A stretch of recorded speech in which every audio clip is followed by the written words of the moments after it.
Welcome back to another technical deep dive here in the debug zone. Today we're tackling a big question and breaking it down with us from other users. Hopefully this clears up some misconceptions and helps you get the answer you need.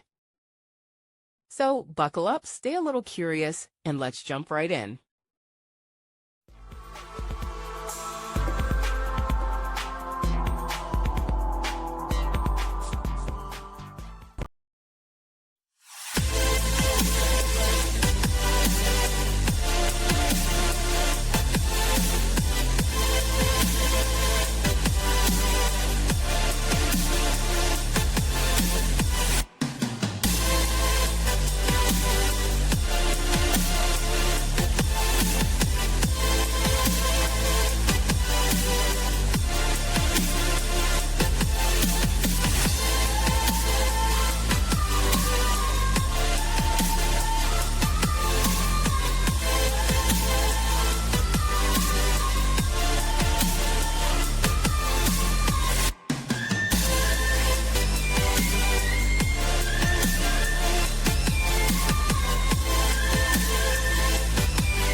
And that's a wrap. I hope you found the answer you were looking for. If you did, take a second to hit that subscribe button. It really helps out. And let me know in the comments which solution worked best for you. See you next time in the debug zone.